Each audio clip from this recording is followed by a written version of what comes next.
2 of Quarantine Art Distance Learning Photography class. Hopefully it went well last week. We got some really interesting submissions from everyone, and we're going to move on to week 2. All right, so I'm going to try something a little bit different based on your feedback. Always trying to improve. Distance learning is new for me, just like it is for you. So I'm going to try to use this video at the beginning of the week to kind of walk you through the challenge. All right, so week 2 challenge is the same in that I'm still giving you 3 different hashtag challenges to go through. And as always, these challenges can be completed with whatever camera you have at your disposal. So if you have a DSLR, or if you have one that you can borrow from your parents, or you have a cell phone, all is good. I'm good with any of that. And so the 3 different photo challenges for this week are Portraits in Quarantine, Reflections, and Signs of Spring. All right, so Portraits in Quarantine is all about capturing the moment that we're in. As artists, we're always trying to make sense of the moment, and Portraits in Quarantine, as interpreted by you, could be taking photographs of the people you're quarantined with, i.e. your family, and that's the obvious first one, kind of angle for that. And there's also a community around you based on your data life while keeping physically distance, and so we're going to be talking about that too. Reflections is a bit more of a technical challenge. If you're looking to try to take photographs that reflect in water or in glass, off of screen, off a lake, off a pond, those kinds of things, that is a bit more of a technical challenge. And then we're in spring, things are popping up, and so signs of spring, if it gives you the opportunity to get up close and get those buds popping out of the ground and things like that. So those are 3 challenges for the week. The structure is the same as last week, where you're going to be shooting over the course of the week. Some of you gave me feedback that you wanted to have a bit more clarity about how the flow is for the week. So I've included this slide this week to hopefully help you with that. So at the beginning of the week, we're always going to get a kind of a Google form check-in. Think of that as kind of your attendance check-in for the week, and there will be one at the end of the week, just like there was for last week too, and kind of like a check-in, check-out.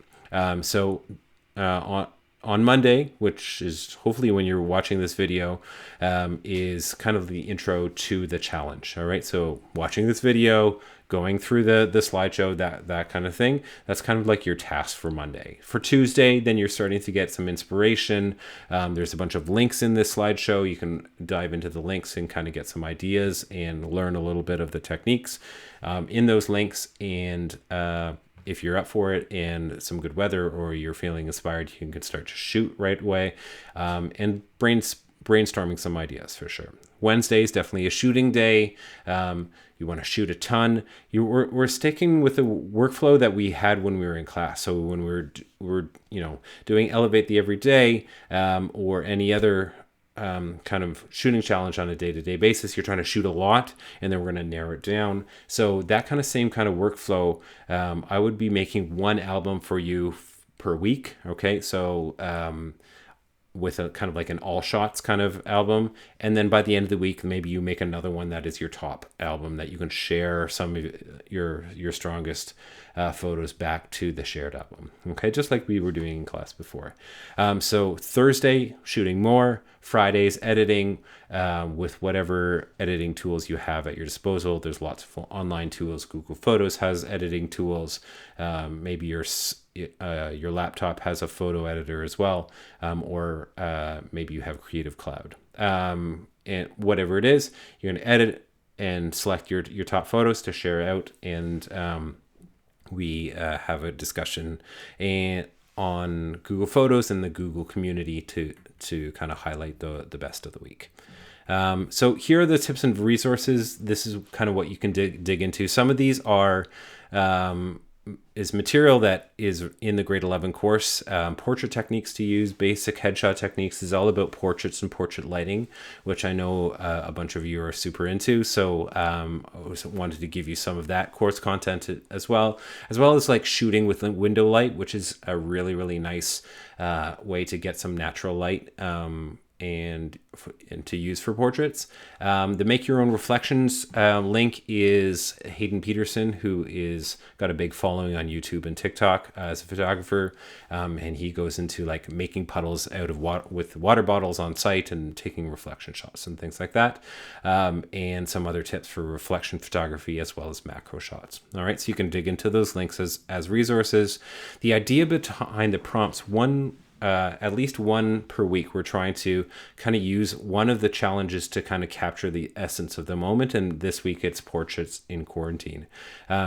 Many photographers are trying to make the best of the scenario that they have been given to them, taking portraits of people where they are now, in the window, on the porch, stuck at home, that kind of thing, to capture the spirit of like what is happening right now with the coronavirus and social distancing and people staying at home. There are some links to some Canadian photographers that are doing that. There's a Calgary photographer that are taking porch portraits, which isn't easy to say. As well as some photographers are taking photos of families in isolation, taking them through the windows and things like that. Like this example that I have up on screen. This one comes from a photographer I found from Visco, and it's got the portrait in isolation, also with a reflection, so that kind of hits two of the hashtags, which is kind of an interesting bonus. But some really kind of evocative portraits that are capturing the moment that we're in right now. All right, so as always, you're going to share your work in this week's Google Photos album. Please add your thoughts, ideas, hashtags into there. If you have any questions or you're wondering things about that, use the description. Let's really try to get conversation going on that for Google Photos album or in the Google Plus community. So we're starting to get feedback, just like we did in class. As well, I republish, and so does Mr. Burton, the other photography teacher, and Smallwood, the other art teacher, to the Quarantine Art social media. So some of the strongest of the week get republished to Quarantine Art. So if you're willing to be republished, please, in the description, add this Quarantine Art into the description. And if you do prefer to remain anonymous, if that's more comfortable to you, you can add no credit as well. But we do have an Instagram feed that we're starting to populate with some great photos. So give that a follow and add that into the description of your photographs. All right. And at the end of the week, there's going to be a turn-in doc to wrap up the week, as well as a Google form, and that's how we end the week. All right. So the turn-in doc is going to look a little bit different than it did last week, but largely it's kind of like a photography log and entry as we go through. All right. So that there is our week. This will all be on Classroom as well as all the links. Please do reach out, send me some photographs. I've got that FAQ doc started from last week. You feel free to tag me in a comment there and ask me a question there if you think other students are wondering about the same thing. And hope you have a good week and hope you enjoy these challenges. All right, take care.